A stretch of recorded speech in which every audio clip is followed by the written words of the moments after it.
Saludos, gente, y bienvenidos a un nuevo programa más de Barcito FM. Ahora vamos a tener el enorme gusto de conversar con el director de Diario Colatín.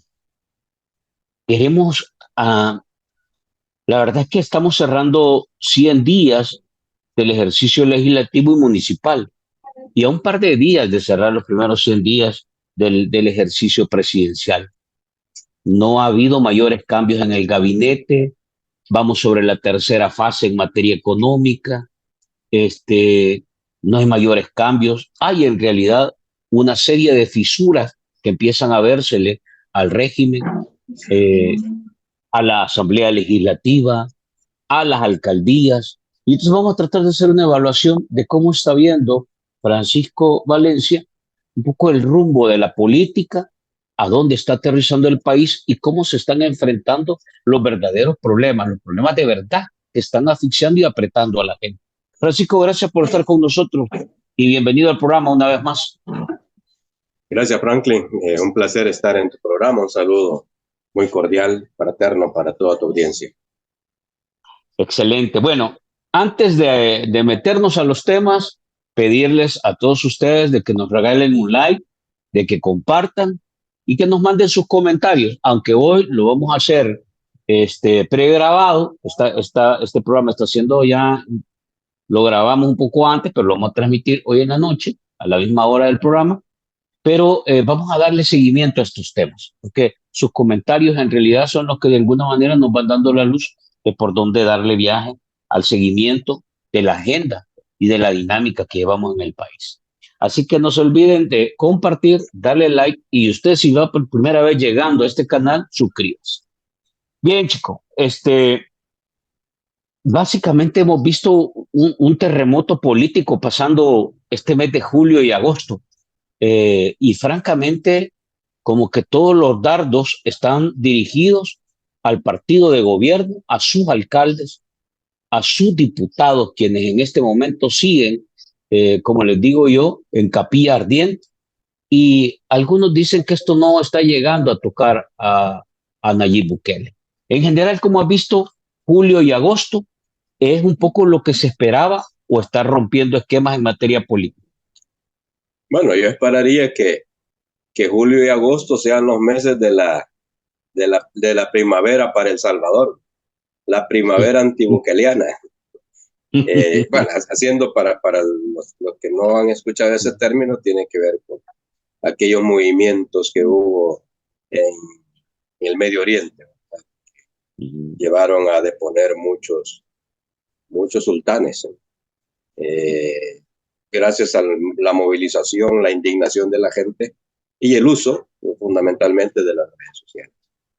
Entonces, yo esperaría que eso haya comenzado ya en El Salvador a partir de lo que hemos visto en julio y agosto. Yo antes te había dicho en otra entrevista, Franklin, que yo esperaba que en 2 años y medio, 3 años, pues la gente iba a comenzar a reaccionar y Bukele iba a comenzar a sentir el reclamo de la gente. Pero parece que ese vaticinio, quizás no soy un buen prestidigitador, se me adelantó y ha comenzado ya. Y eso es bueno. Y hay que ver por qué ha comenzado así. Y en las situaciones sociopolíticas, nada es aislado. La lluvia de críticas que mantiene a raya a la Asamblea Legislativa, que es igual a Nuevas Ideas, a los diputados y diputadas de Nuevas Ideas, digamos que no es aislado. Hay que concatenarnos con otros fenómenos que afectan a la ciudadanía. Recordémonos, Franklin, que hubo una crisis en un momento por el tema de los huevos, la carestía de los huevos. Eso estaba golpeando a la gente. Luego, meses después, y que no le encontraron la respuesta adecuada, nada más una respuesta propagandística, cuando el presidente inconstitucional, Nayib Bukele, ordenó que se vendieran huevos más baratos. Lo mismo pasó con la crisis de los vegetales, de las verduras, sobre todo el tomate y todas esas cosas que son fundamentales en la mesa de los salvadoreños. La carestía de la vida se notó ahí. Se vio también el problema de la falta de políticas públicas para alimentar a este pueblo. Recordemos que casi el 90%, por ejemplo, de las hortalizas, los vegetales, vienen de Guatemala o se compran en Honduras, importados de Guatemala o de Honduras. Y el caso de los lácteos, que casi el 60% de Nicaragua. Es decir, este país prácticamente en cuanto a alimentación, porque también que hay que agregarle las legumbres, hay que agregarle los frijoles, hay que agregarle el arroz. El Salvador no produce. El famoso granero de El Salvador, que era Usulután antes, pues de granero no tiene nada. A lo sumo los cumbos oxidados, no recuerdo cómo se llaman, los hilos, que son los hilos históricos donde guardaban las cosechas, pues esas cosas están oxidadas y abandonadas, porque abandonado tiene este gobierno, obviamente también a los agricultores y los ganaderos.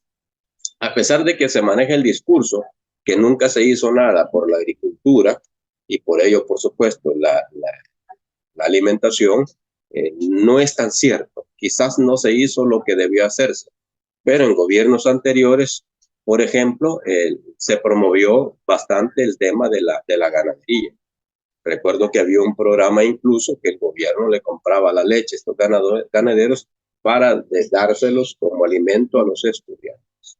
Lo mismo ocurrió con otros productos como el frijol y el maíz, por ejemplo. Pero esos programas se abandonaron y se abandonaron porque se volvió a la tesis de Arena. Bukele, por cierto, está trabajando con la misma tesis de Arena, que no es necesario producir, lo importante es comprar los productos, entre comillas, más baratos del extranjero y con eso se resuelve el problema alimenticio.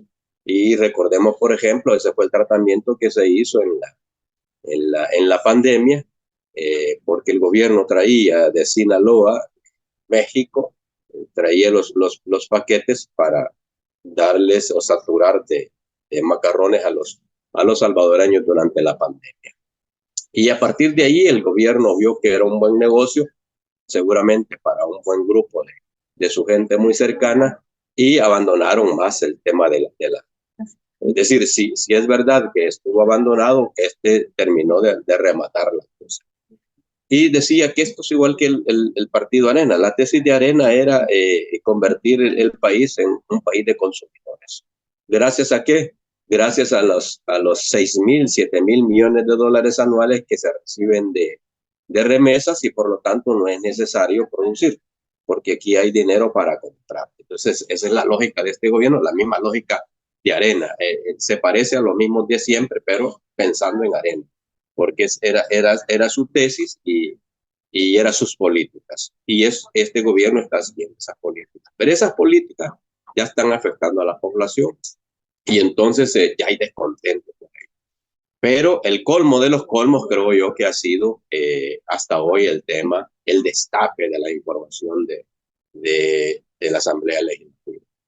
En primer lugar, y creo yo que este va a ser el otro factor, ojalá que no se me olvide más adelante, Franklin, pero creo yo que el tema de la transparencia va a volver a hacerle clic en la mente de la ciudadanía y ese es el otro tema por el cual creo yo que la ciudadanía va a estar reclamándole a este gobierno. ¿Por qué?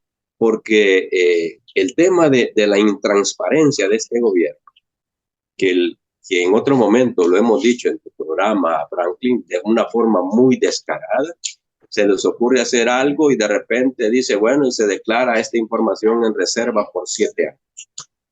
Los diputados de Nuevas Ideas creían que podían sostener esa información escondida durante 7 años y solamente han pasado 3 años y 100 días y se ha descubierto el mal manejo que hacen de los fondos públicos.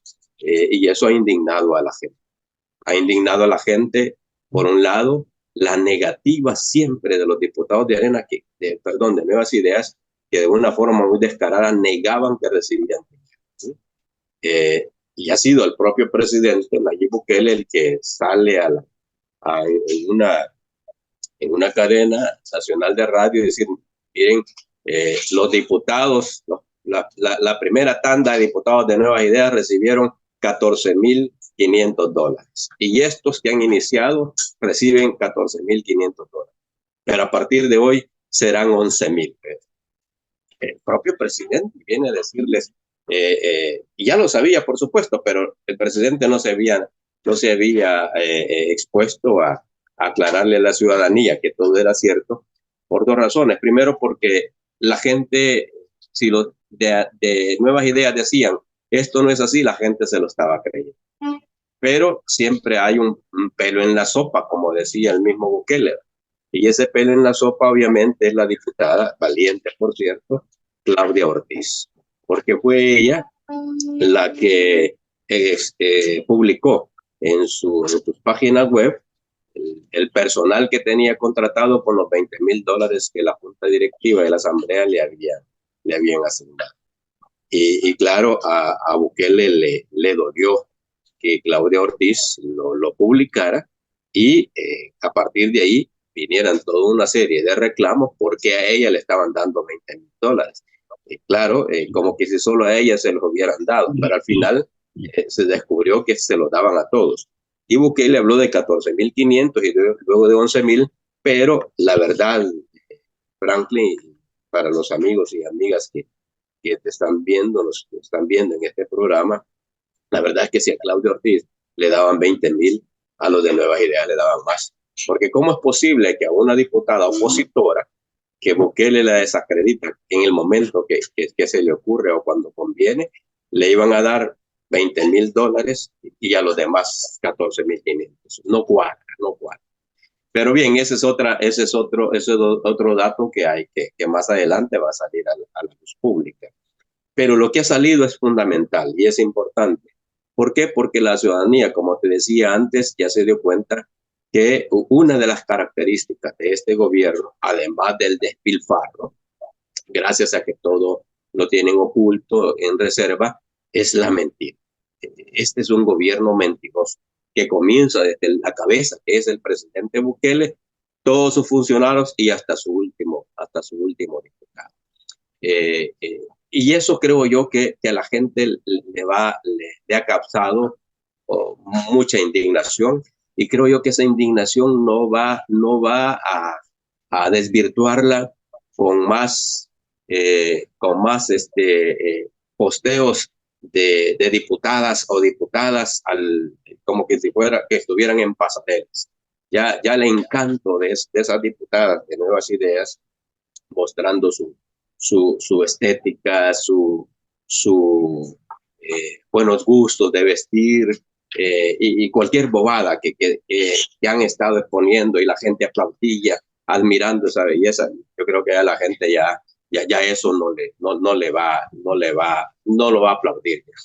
¿Por qué? Porque la han engañado. Y aquí es verdad, aquí te pueden estar dando muchas mentiras, pero hay un momento que la gente llega al colmo y dice, ya no más mentiras. Solo en las canciones románticas se aceptan las mentiras. Una realidad ya es otro rollo, ya es otra situación. Y creo yo que eso le está pasando a Nuevas Ideas. El hecho, por ejemplo, que tengas diputados que te digan, sí, es verdad, al final sí contratamos, pero solo contratamos la mitad, y la mitad eran fotógrafos, la mitad eran maquillistas, qué sé yo, gente hombre, a lo mejor un periodista, ¿verdad?, para escribir las iniciativas de ley que presentaba cada diputado, pero como estos no tienen iniciativas de ley, los periodistas no tenían que escribir y publicar de estos diputados, más que bobadas, más que tonteras, a los que este presidente nos tiene acostumbrados. Entonces, esta situación creo yo que es interesante para el país porque está despertando las conciencias. Y aquí lo que hay que hacer, y este es el tema que quería que no se me olvidara, Franklin, si no me interrumpís con una pregunta, el tema de la transparencia. Yo creo que la gente, por lo que ha pasado en la Asamblea Legislativa, va a comenzar a exigir transparencia, ya no solo en la Asamblea Legislativa, sino que va a comenzar a pedirle transparencia a Bukele. Fíjate, y esto es importante, pero aquí la oposición también debe provocar a la ciudadanía. Debe provocar que la ciudadanía despierte y exija información. Por ejemplo, imagínate vos, si la Asamblea Legislativa tiene un presupuesto de 53 millones de dólares y hemos visto a partir de este destape de información que lo despilfarra, imagínate vos cuánto despilfarro puede haber en el presupuesto del Ejecutivo. Si el presupuesto general de la nación, me parece que este año es de 10.000 millones de dólares aproximadamente, restarle lo que le toca a la Corte Suprema de Justicia o al órgano judicial, que si mal no recuerdo es el 7%. Y le restamos como los 430, 440 más o menos millones. Bueno, restémosle eso y restémosle los 53 millones a la Asamblea Legislativa. El Ejecutivo tiene una masa de capital del presupuestario por el orden de los 9.000 millones de dólares. Esos 9.000 millones de dólares hay que pedir cuentas. ¿Qué tanto se invierte? ¿Cómo se utilizan? Y ese otro elemento, pero digo, la oposición debe conducir esa discusión de la ciudadanía. Debe darle los elementos para que la ciudadanía pregunte. Imagínate, tiene 9.000 millones de dólares a su gusto el Ejecutivo y no le alcanza. ¿Por qué? Si vemos el quinquenio que acaba de pasar, el constitucional, los 5 años constitucionales de Bukele, gastó, o por lo menos pidió 10.000 millones de dólares en préstamos. Si tiene 9.000 millones del presupuesto y ha solicitado 10.000 millones de dólares para 5 años, ahí está pasando. Ahí ese dinero, como decían las abuelitas, se está yendo en el fregadero o se está yendo en el tragante, pero algo está pasando. Yo creo que la gente hay que inducirla a que comience a pensar en esos hechos, a raíz, obviamente, de lo que se ha descubierto en la Asamblea Legislativa. Yo esperaría también que así como organizaciones como hackers, ¿cómo se llama el hacker? El grupo que reveló Ciberinteligencia SV. Yo esperaría que ciberinteligencia u otros hackers comiencen también a filtrar la información del Ejecutivo, que eso también, aquí voy a hacer un paréntesis, me es un poco sospechoso porque solo la Asamblea y no el Poder Judicial y no el Ejecutivo. Pero bien, si algún hacker se está viendo de esto, pues yo le hago ese reclamo. Miren, ya es hora que destapen también lo del Ejecutivo y exijámoslo. Y ya que no le podemos exigir, porque no hay leyes, si hay leyes como que no existiera la ley del derecho a la información, exijámosle a los hackers que busquen la información del Ejecutivo y nos la como han brindado la de la Asamblea Legislativa y la Corte. Mira, interesante.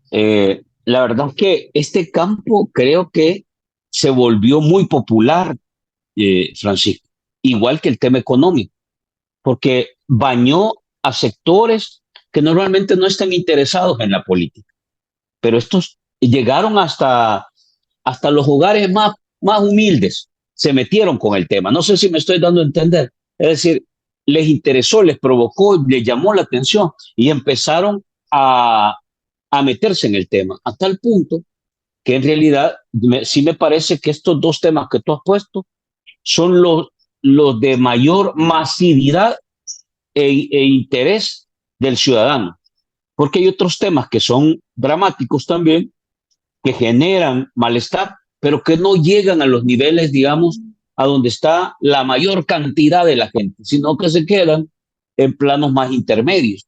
Y aquí te quiero presentar algunos, que a ver si tú también me dices si estos han incidido en este efecto. Por ejemplo, el pacto con las pandillas. Sabemos que apareció un nuevo cabecilla de pandillas capturado en Estados Unidos y para ahora en septiembre está la audiencia del CROC. Este tema sigue golpeando. Luego de lo que dijo también el candidato republicano señalando a Bukele de que le está enviando pandilleros. Aparece también un segundo tema que se ha vuelto en realidad una válvula de presión. Es el tema de los derechos humanos y los testimonios de tortura que han venido apareciendo, donde aparece una voz, por ejemplo, de Fidel Zavala, que explica con un nivel de precisión las cosas terroríficas que han estado pasando dentro de los centros penales y obligan al comisionado de derechos humanos, el colombiano que ha sido contratado por Nayib Bukele, a aceptar ese tema de al menos 70 personas que han fallecido en las cárceles bajo la custodia del Estado. Aparece también el tema que pareciera en realidad una película de terror, lo del caso de Alejandro Mason, que lo destapa hace un par de días la revista Factum. Entonces, hay una serie de señalamientos y situaciones controvertidas y muy delicadas que empiezan a abrir el verdadero rostro. Y yo lo he dicho en algunas ocasiones, chicos, pareciera que le están botando el maquillaje y la careta falsa a este régimen que se ha vendido como un régimen, un gobierno impoluto, sano, santo, ¿verdad?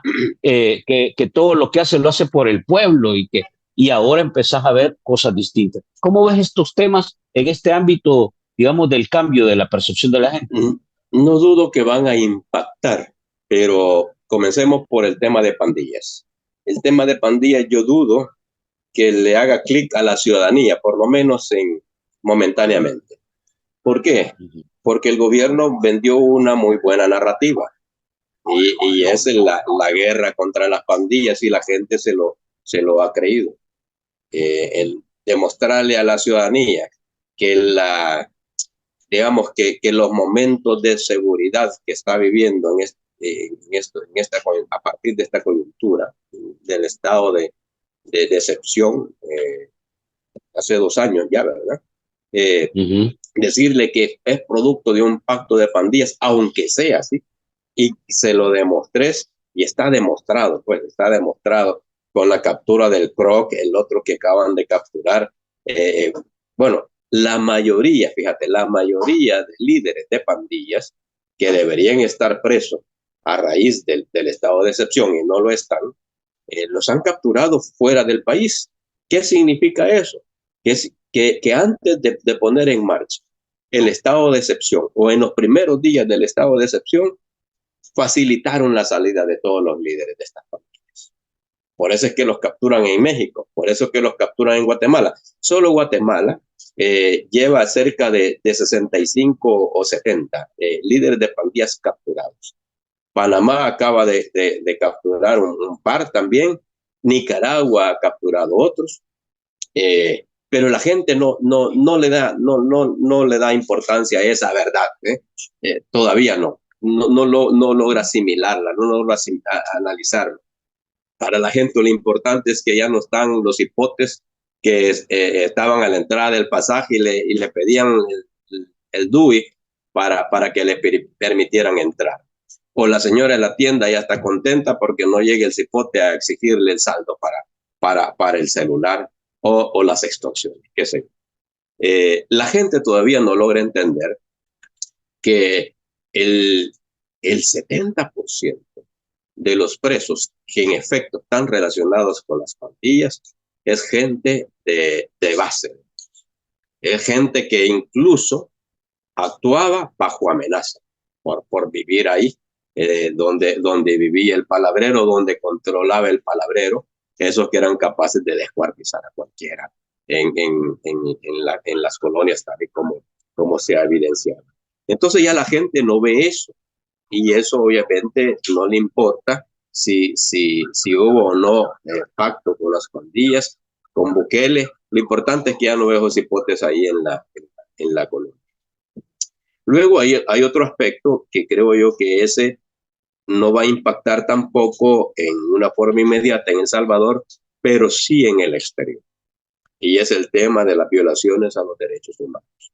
Porque es cierto que me parece que ya van 100,000 capturados. Supuestamente esos 100,000 son pandilleros. Más de 300 asesinados en las cárceles. Y de esos 100,000, por lo menos unos 35,000 son inocentes, ¿no? Que es lo que estas organizaciones valientes también de la sociedad civil, como el Socorro Rojo, te iba a decir, en que estoy pensando, Socorro Rojo Internacional, no es en tiempo de Martí, ¿verdad? Farabundo Martí, Socorro Jurídico. Eh, eh, pues estas organizaciones, Movir, Unidech, bueno, esa gente valiente, por cierto, hay que aplaudirles la valentía de esta gente. Han logrado, sí, fíjate, han logrado, a partir de los casos de los inocentes, de miles de inocentes, impactar en el exterior. El muchacho que vos hacías mención, Fidel me parece, Fidel, el testimonio de Fidel ha impactado en el exterior. Y ya Bukele en el exterior no es aquel hombre líder que todo el mundo quería imitar, ¿no? Salvo un par de bobos en cada país de América Latina, indudablemente, pero la gente que piensa, ¿no? Los gobernantes que tenían alguna duda de la calidad de liderazgo que tenía Bukele, obviamente ya no es el mismo. Por eso es que Bukele, esa lectura dale voz a la respuesta que le ha dado Alfaro.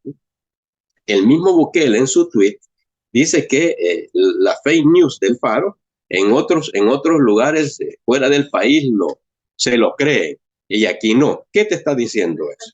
Te está diciendo que varias cosas como la violación a los derechos humanos ya la gente le puso atención y entonces ya Bukele ya no tiene la misma admiración de los líderes de América Latina como la tenía cuando apareció. Y ya Bukele ya no es modelo, en el exterior ya no es modelo de nadie. Bueno, ni es ni modelo de Trump, su gran amigo, ¿eh? Trump le acaba de decir mentiroso. Trump lo acaba de acusar de mandarle a Estados Unidos a las pandillas. Bueno, y lo ninguneó. Es el muchachito para Trump, es este muchachito que está creando ilusiones y cree que en ese mundo de ilusiones puede impactar tanto nacional como internacionalmente. Pero internacionalmente, ¿no? ¿Por qué? Porque la gente le pone atención a los datos. Recordemos que Bukele ha desnaturalizado toda la institucionalidad del país y esa institucionalidad fuera del país, de países demócratas o que se dicen demócratas y luchan por la democracia, obviamente eso se impacta bastante. Entonces yo creo que este tema de las violaciones a los derechos humanos a partir de lo del régimen de excepción y casos concretos como este muchacho Zavala, como el asesinato de Mason y otras acciones similares con respecto a los asesinados en las cárceles, esto sí creo yo que poco a poco va a ir permeando en la ciudadanía salvadoreña. ¿Por qué? Porque los 30,000 inocentes que están presos son de salvadoreños que viven aquí. Y hace ratos te decía un testimonio de una madre, sí, mi hijo es inocente, pero está bien que el presidente lo haga porque hay seguridad. No, hombre, ese discurso fue hace 2 años, hace año y medio. Hoy le volvés a preguntar a esta señora cuando se da cuenta que hay más que el hijo preso injustamente, pues la reacción ya va a ser diferente. Entonces, eso sí, a mediano plazo creo yo que va a contribuir justamente para que la gente cambie de opinión internamente sobre lo de Bukele. Y luego creo yo también que, y aquí invito otra vez a los hackers, ¿no? Miren, averigüen, mándenme esa información, cuál es la finca y cómo compró esa finca Bukele que regala café. Ese es otro caso, pero creo yo que la oposición debe manejarlo muy bien. debe utilizarlo muy bien para recordarle a la gente cómo es posible que un presidente que antes de ser presidente tenía una discoteca donde iban jóvenes a drogarse, que después de esa discoteca tuvo la representación de una empresa de venta de motos y que gracias al FMLN tuvo una agencia de publicidad. Y digo gracias al FMLN porque a él lo contrataba el FMLN, a su agencia de publicidad lo contrataba para las campañas electorales, para las campañas institucionales. Pero lo que pudo acumular con estas empresas, que no las tuvo las tres juntas, a lo mejor dos en un momento y luego se quedó solo con una porque la Yamaha ya no la tuvo más. Preguntemos, bueno, ¿y de dónde ha sacado para comprar una finca? ¿Desde cuándo es cafetalero? Y además se jacta de regalar café.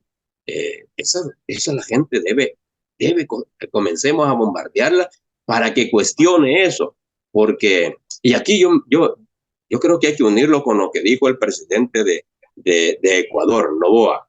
Noboa dijo que ese fue otro también que se le volteó a Bukele, ¿verdad? Otro que lo admiraba, pero Noboa, que como presidente debe estar muy bien informado de sus servicios de inteligencia que cada tiene en sus embajadas, yo creo que tiene información fidedigna de lo que aquí ya es Vox Populi, pero que la gente no se lo quiere creer. Y es que, en efecto, el gobierno Bukele lo ha estado utilizando, obviamente, para enriquecer al grupo familiar. Y Bukele prácticamente lo revela cuando dice hoy soy finquero y regalo café. ¿De dónde va a sacar Bukele esos fondos para comprar una finca de café? Debe ser café de altura, café exquisito, como lo que ven mis periodistas aquí en Colatinos. No puro café, sino que café del bueno. Debió haber invertido una buena plata, pero hagamos cuenta, si gana $5,000 al mes, ¿por qué no puede recibir fondos de otra forma? Porque como presidente él debe desligarse de otras empresas, debe dedicarse a administrar el país, pero con $5,000 mensuales no puede comprar una finca de café. Eso es lo que hay que contarle a la gente, que la gente se dé cuenta y comience a sumar. Y cosas así creo yo que la oposición debe utilizarlas muy bien, manejarlas muy bien. Más, fíjate, no en función de propaganda, sino que en función de educar a esta gente, de darle la información que debe tener para que tome decisiones. Pero creo yo que el camino va bien y me alegra que sea antes de lo que yo pensaba. Yo creía que estas reacciones en contra de nuevas ideas y que van a impactar a Bukele muy pronto también, creía que iban a ser dentro de 2 años o 3 años. Así que bueno que ha sido este año, ha sido julio y agosto. Te quiero preguntar, chico, ¿cómo has visto la reacción? Porque todo el mundo dice, Bukele es inteligente porque sabe manejar la comunicación, sabe manejar la propaganda, sabe en realidad venderse bien. Este es lo que dice. Pero podríamos decir que estos 2 últimos meses, últimos 3 meses, has visto en realidad a un aparato buquelista manejando o administrando o enfrentando bien o de manera correcta estas crisis políticas que ha tenido, o en realidad se ha visto trastabillando, cometiendo errores. ¿Cómo lo has visto? Yo creo que ha sido muy torpe. Es que no se esperaba. Es que vea, la revelación de información, como la que hizo primero, y hay que darle a César lo que es del César. Quien inició esto fue la diputada Ortiz. Si ella no revela esa información y luego este grupo de hackers no revelan lo de los 450 empleados de Nuevas Ideas, esa información hubiera estado ahí oculta y con el discurso de ellos, que no son como los mismos de siempre. Y hoy la gente sabe que son peores que los mismos de siempre. Entonces, ante esa situación, yo creo que Bukele nunca esperaba que se la descubrieran. Él creía que con mantener la información municipal, legislativa, ejecutivo, judicial, en reserva durante 7 años, suficiente para que la gente no se enterara, y entonces su narrativa, su discurso en las redes sociales iba a ser siempre tan brillante y aceptado por la ciudadanía. El problema es que cuando ya salen a reducir cosas como las que han salido a reducir, Bukele no ha podido responder. Y sus organismos lo han hecho muy torpemente. Veamos 2 torpezas de la Asamblea Legislativa. En primer lugar, aceptaron que sí tenían parte de esos 14.500 y que habían contratado personal. ¿Y qué tipo de personal contrataron? Que en vez de aplaudirle a la gente la transparencia momentánea, se indignó. ¿Cómo es posible que ese fotógrafo, con el respeto a los fotógrafos, sobre todo si son licenciados en periodismo o licenciados en comunicaciones, la gente indignada, ¿cómo es posible que un fotógrafo gane $2.000? Eso indignó a la gente. Primer torpeza. Segunda torpeza. Acaban de presentar ante la Asamblea Legislativa un proyecto de ley para aumentar las tarifas de agua potable. ¿Cómo se te ocurre? Bueno, y por eso es que Bukele ha de haber ordenado sacarla, porque la ley la iban a aprobar y la sacan y la mandan a comisión, está en estudio de comisión. Ahí va a estar congelada un buen rato, creo yo. Pero ¿qué hace Bukele? Les ordena que la saquen, que no la vayan a aprobar, porque les estaba lloviendo de una forma increíble en las redes sociales a esta gente. Y claro, castigan al responsable, que es el antiguo presidente de la ANDA, que es alemán, quien llegó a la comisión respectiva a justificar esas alzas que iban a afectar a la ciudadanía. Te digo, eso es torpeza.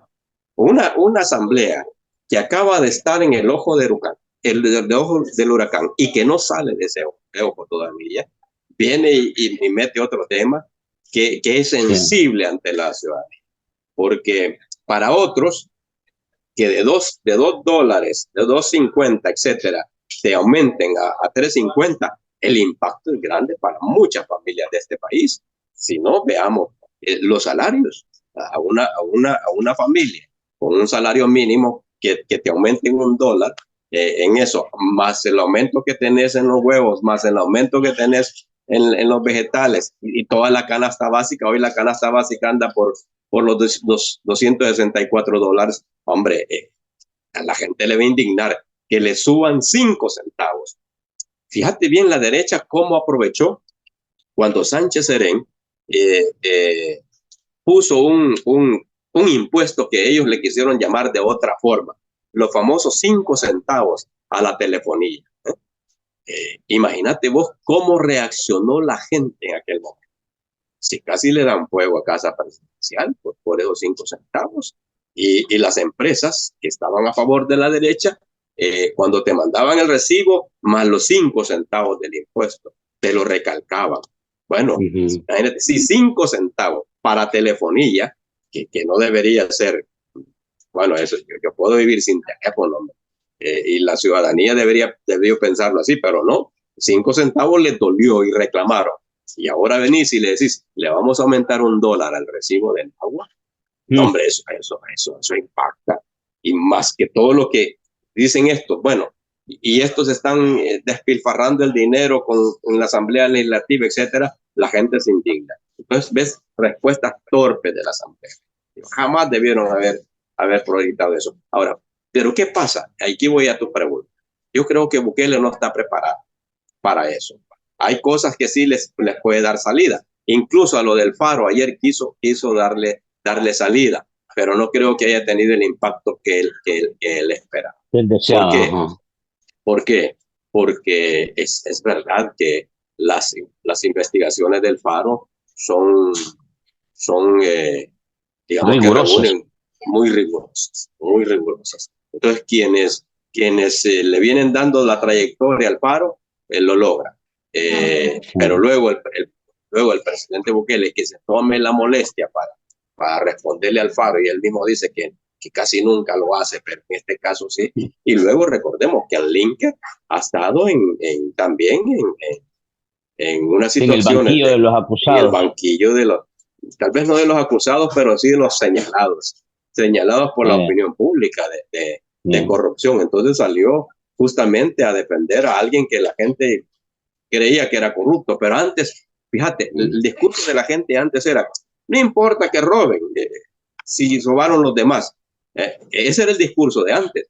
Ese eh, discurso creo que ya no pega en este momento.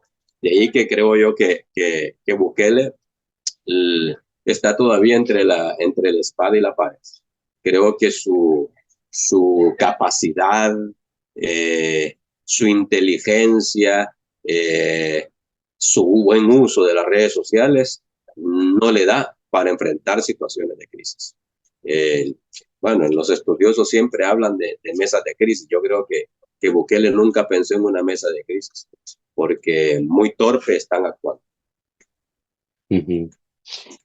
¿Cómo crees que va a impactar estos, digamos, ya en el plano del ejercicio de la credibilidad? Vamos a ver, de un gobierno o de una gestión, ¿cómo queda su credibilidad, su confianza, su asertividad? Porque hay que decirlo también, aquí mencionábamos al inicio tercera fase en lo económico, pero francamente no hay una persona que te diga cuáles fueron las fases anteriores. Entonces, eh, ¿qué tanto le puede impactar este arranque, digamos, de ejercicio inconstitucional a Bukele? ¿Y podrá recuperarse, chico? O crees que va a tener que dejar ya piezas? ¿Va a tener que ir mutilándose? Por ejemplo, algo así hizo con los alcaldes, que básicamente se desconectó de ellos, los desconoció y dijo, estos no son nada que ver conmigo. Posiblemente pueda suceder eso. ¿Cómo ves? Es que tan profundo va a llegar ese golpe en credibilidad, en confianza, lo que tú decías, en transparencia. Bueno, yo te decía en algún momento que no está relacionado directamente con tu pregunta, pero también hay que analizar Mm. esto, ¿verdad? Porque ya se lo he escuchado a otros. Y es que, ¿por qué la situación solo con la Asamblea Legislativa? Recordemos dos cosas. En primer lugar, que hay una reforma anunciada. Recordemos que la Asamblea anterior hizo una reforma a la Constitución para que esta actual la ratifique y no la ha ratificado. Significa que Bukele no tiene claro todavía, o si lo tiene claro, todavía no ha señalado el día que debe ser esa reforma constitucional. Y aquí hay que preguntarse, ¿realmente lo que quiere es una reforma constitucional o una nueva constitución? Si quiere una reforma constitucional, ¿por qué la están retardando? Y si quiere lo otro, es un poco más complejo. Y entonces hay que preparar el terreno para decir una nueva constitución. Una nueva constitución. Pero ello implica que debe llamar a una ¿cómo se llama? Constituyente. Una constituyente. Que debe llamar a una constituyente. Y si lo quiere hacer en este periodo, en estos 3 años de esta, obviamente lo que se le va a ocurrir es llamar a una constituyente y dejar sin efecto a estos diputados, porque además son torpes, porque además, bueno, son responsables de todo. Bukele les va a echar la culpa de todo, la culpa de su imagen. Porque en eso es listo el tipo. Y bueno, si le pasó eso a Mason, que era su gran amigo, su gran asesor en seguridad, imagínate qué podemos esperar de la Asamblea. Entonces, creo que hay que ponerle atención a ese tema de la Asamblea también a partir de una constituyente. Luego, ya con tu pregunta, yo sí creo que va a ir afectando bastante a Bukele, sobre todo porque difícilmente, al menos que se deje asesorar y comience a desarrollar políticas que en efecto beneficien a este pueblo. Pero fíjate, si es así, Bukele tiene que renunciar a sus tonterías. ¿Qué tonterías? El tema del Bitcoin, por ejemplo. ¿Cuánto está invirtiendo en eso todavía? Bueno, tiene hasta una estructura y hay presupuesto para esa estructura. Están malgastando los fondos públicos en esa estructura. Debe renunciar a ella. Bukele debe renunciar a sus proyectos que los anunció para su primer periodo y no lo logró. Estoy hablando del tren del Pacífico, estoy hablando del aeropuerto de la Unión y otras cosas por el estilo. Yo creo que Bukele, si realmente quiere otra vez encantar a la ciudadanía, ya no debe ofrecerles luces, ya no debe ofrecerles fuentes frente al Palacio Nacional. Ya las luces del Comalapa, ya la gente se hartó de verla, ya no la emociona con eso. Hoy tiene que darle verdaderas políticas que le ayuden. Como, por ejemplo, las políticas alimenticias. Este gobierno, mira, es esa forma de salirle al paso a la crisis alimenticia con los agromercados. Cualquier ciudadano sabe que no va a resolver el problema alimenticio con eso. Eso podría ser la segunda etapa de una política agroalimentaria que debe fíjate, yo no soy agricultor, pero como no soy estúpido, creo cuál es el proceso. Lo primero que debe hacer Bukele es desarrollar una política para levantar la agricultura, para levantar el agro en el país. Si no lo hace así, ¿de qué sirve que tengan los agromercados? Si no se producen los productos acá, significa que los está comprando en Guatemala, significa que los está comprando en Honduras. ¿Qué gana el país con eso? El país no gana nada. Y la crisis la merma propagandísticamente en un primer momento, pero con el correr del tiempo otra vez va a volver esa crisis. ¿Y qué tal, por ejemplo, si los problemas medioambientales que están ocurriendo en Centroamérica, un día Guatemala deje de producir esas verduras, o Honduras deje de producir esas verduras, o que Nicaragua se vea afectado por la producción de leche? Este país se va a ver afectado también. Entonces, lo primero que debe desarrollar es una política. Y eso urge. Hay 1.800.000 salvadoreños que están prácticamente en situación alimenticia de bastante precariedad. Y Bukele no está resolviendo eso. Bukele está nada más con la propaganda. Los agromercados es propaganda. Eso no va a resolver.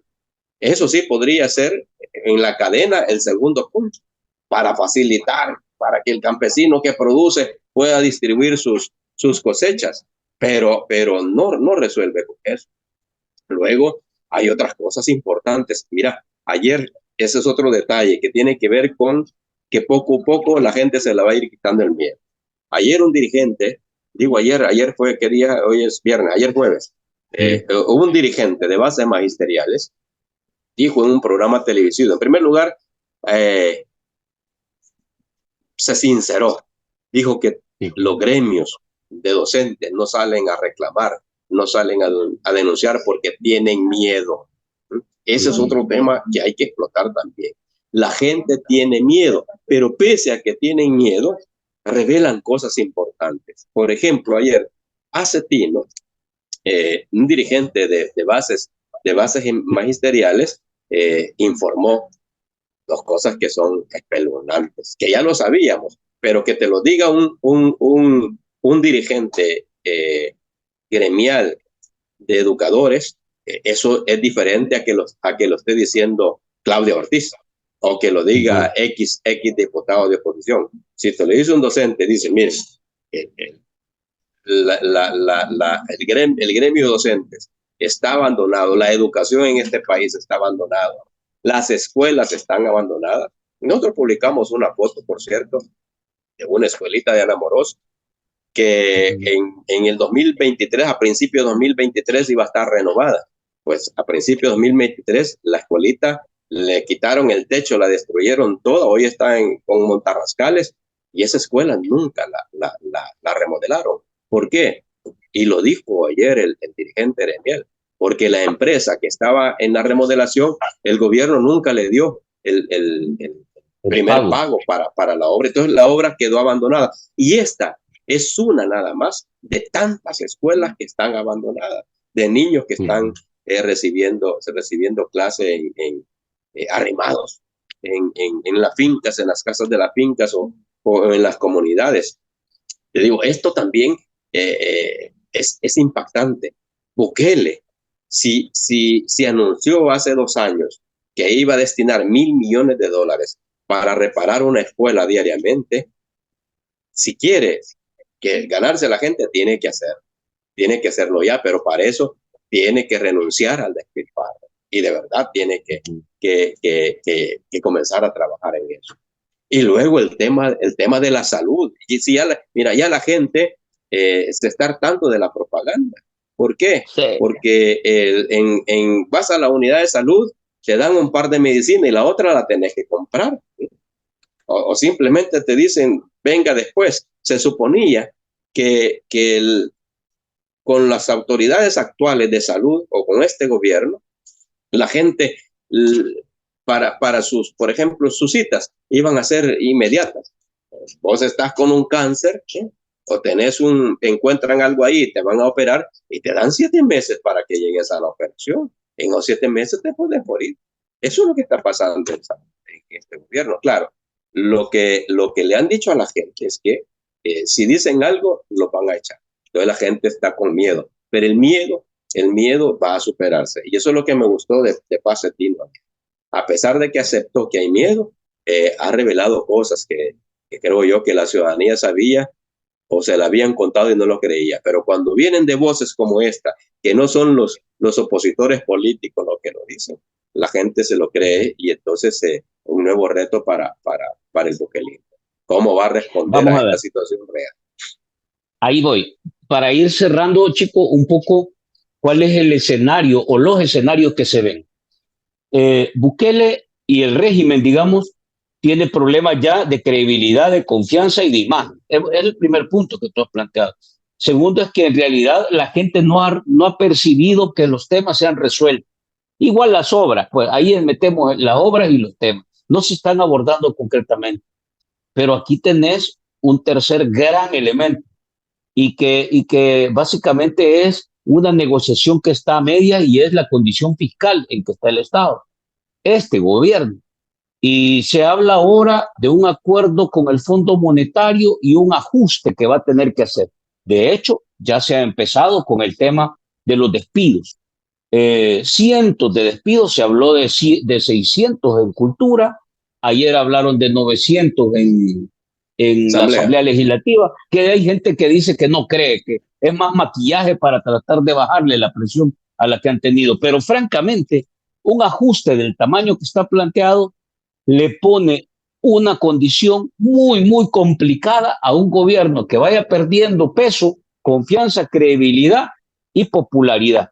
Y la situación financiera no te da para más. Sobre todo un gobierno que está acostumbrado a que compra aplausos y compra voluntades. O sea, necesita muchos recursos para seguir vendiendo ese ejercicio que ha movido durante el primer ciclo. ¿Crees que este gobierno aguante un ajuste del tamaño que está planteado, chico? Porque eso te puede llevar hasta mover el IVA de ser necesario en algún momento determinado. Pero lo que viene, aunque no toques el IVA, vienen apretones muy fuertes que van a golpear social y económicamente a la gente. Yo creo, mira, que la única salida que este gobierno tiene es abandonar sus proyectos espuma, porque invertir en el Bitcoin, seguir invirtiendo en el Bitcoin o en las obras que él señalaba, como por ejemplo el tren del Pacífico y todo lo demás, eso tiene que retardarlo para un tercer quinquenio o para otro. Pero el país debe prepararlo antes para justamente recuperarse en el tema fiscal. Y es que este país está ya con $30.000 millones endeudado. Solo Bukele lo endeudó en sus primeros 5 años en $10.000 millones. Y el país no puede seguir de esa forma. Entonces, el reto es, y ahí viene la presión del Fondo Monetario Internacional, es obviamente por lo más fácil, por el IVA. Pero fíjate vos, y aquí donde yo creo que tiene que pensarlo mucho Bukele, si va a reparar la situación fiscal por el IVA, y es por lo que ha ocurrido con lo del agua. Si 1.50, o $1, le, prácticamente le detuvo un proyecto de ley en la Asamblea Legislativa, imagínate el IVA para todo este país, con el costo de la vida que ya tenemos. Yo creo que la ley del estado de excepción, con un incremento del IVA, la gente no le va a importar y vamos a volver otra vez enfurecidos en las calles, eh, incendiando buses o incendiando cualquier cosa.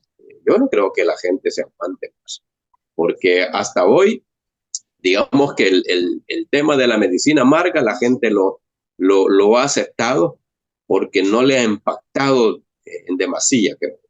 Pero si le ponen el IVA y otras, creo que va a estar complicado. Y luego la salida, digo, de un gobierno más pro sociedad, ¿no? Pro pueblo, pues obviamente ahí tiene a 160 salvadoreños que reciben el 65% del Producto Interno Bruto.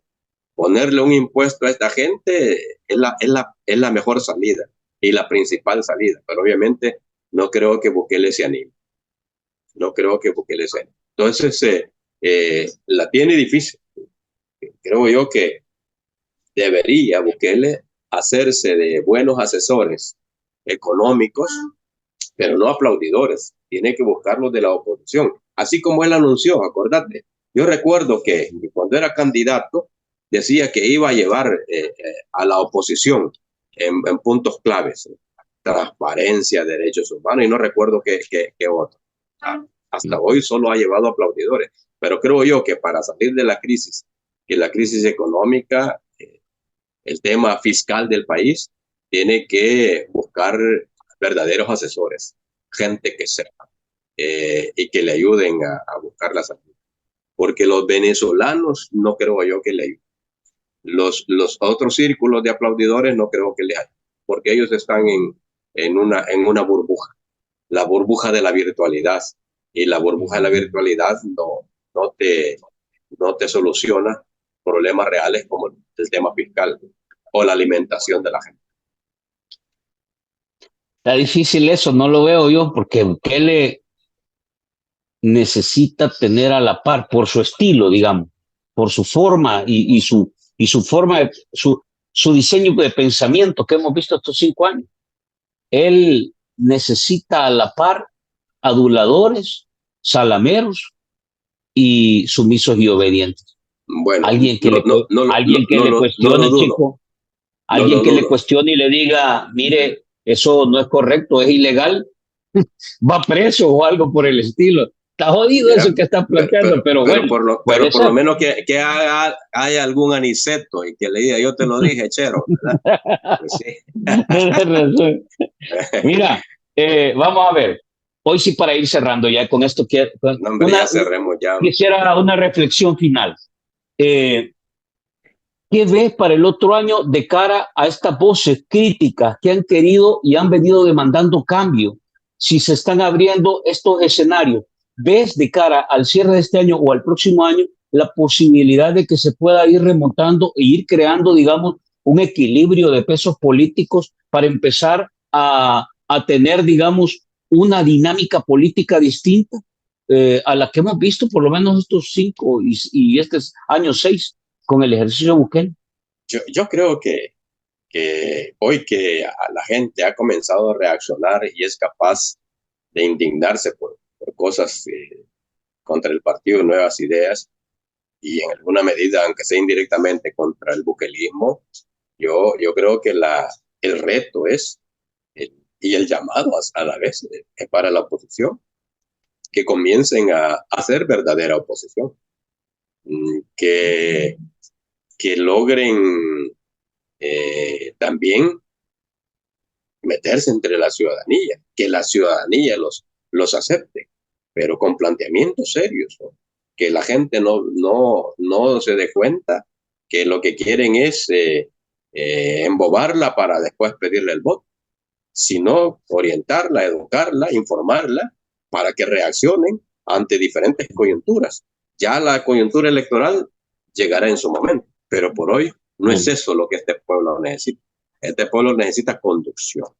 Este pueblo necesita orientación. Este pueblo necesita educación. Porque acordemos que han estado 5 años en el mundo de las maravillas. El cuento de la Alicia lo hemos vivido aquí en El Salvador, con la narrativa de Bukele. Entonces hay que despertarlo de ese cuento y volverlo a realidad, que ya se comenzó, pero la oposición no ha hecho mucho porque eso ocurra. Eso sería mi última reflexión. Chico, te agradezco. Siempre interesante la plática, chico. Vamos a ver, siempre has dejado así como la predistigitación, decimos, pero un poco para leer, un poco qué viene de cara al futuro. ¿Va?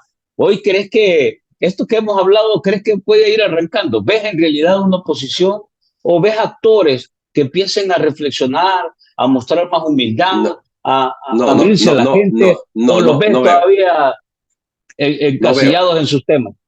No veo, por eso digo, hay que hacerles un llamado para que comiencen a hacer esa labor. Hay que construir ya esa oposición. Los esfuerzos, a ver, no quiero menospreciar los esfuerzos que ha habido, por ejemplo, el esfuerzo de los derechos humanos. Hombre, esa gente es valiosa y hay que aplaudir ese trabajo. Pero ese trabajo debe estar concatenado con otro que le corresponde ya a la sociedad civil en general, donde deben estar también los políticos, los que tienen motivaciones políticas.